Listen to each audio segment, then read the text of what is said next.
For a moment, President Obama put policy aside. He charmed his audience by playing a little basketball with them and reading to them and just generally indulging their silliness. But it's not what you're thinking. The president did not invite the Republican caucus to the White House today. In our #1 story in the countdown, it was the annual Easter egg roll. There is also the matter of the Obama family dog. More on that in a moment. But first, our White House correspondent, Savannah Guthrie. The president's first Easter egg roll got off to something of a rocky start. A microphone that didn't work forced him to improvise. Is it on? Until his daughter came to the rescue. Hello, everybody. That's Malia, our technical advisor. After a welcome on the Truman balcony, the main event, the Easter egg race on the White House South Lawn. The president lending a hand to one of the smallest competitors. And on the White House basketball court, came to the rescue again. You got a dunk. Today, the president showed a side the public doesn't often see. We are going to read Where the Wild Things Are. How many people have read this book? Oh, this is one of my favorite books. Occasionally heckled by the First Lady. Why you scared? You scared him. The president's rendition of the classic monster story was dramatic. Max said, "Be still." Can everybody do that? Try staring without blinking. By the time the story crescendoed, Let the wild rumpus start. the president was in rare form. So this was them in the wild rumpus.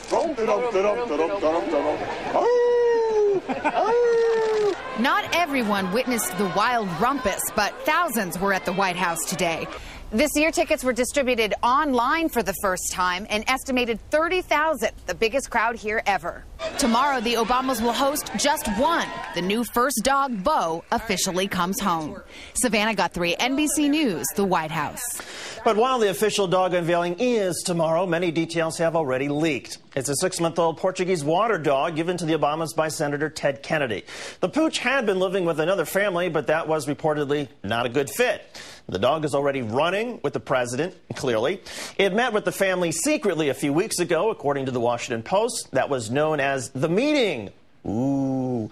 And the dog's name is Bo. It's a tribute to the First Lady's father, who was nicknamed Diddley, as in Bo Diddley. In fact, Michelle Obama's brother, Craig Robinson, has 2 cats named Bo and Diddley. Sounds like a source of confusion at future family gatherings. The dog has also reportedly been trained, but he is not from a shelter, which had been one of the search requirements. So the Obamas are making a donation to the Humane Society of Washington, D.C. instead.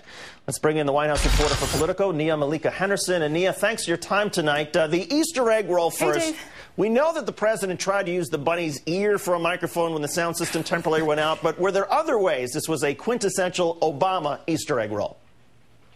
Yeah, I mean, I think one of the ways, leave it to the Obama administration to turn this event that dates back to the 1870s into this kind of technological event. They opened it up, tickets online, and also versions of some of the events were webcast online. And they also had this other component, which was really about fitness. That's one of the things that Michelle Obama wanted to stress. So it was very much about getting active and teaching kids how to get fit and take care of themselves. And, of course, pop star Fergie was there, this very kind of hip and urban pop star, so that was kind of putting a real cool mark on this event. So in other words, not just for toddlers, but also tweens are now welcome at the White House. Exactly, yeah. Now, to what everyone really cares about, that dog. Is there much we're going to learn at the official unveiling tomorrow that we don't already know?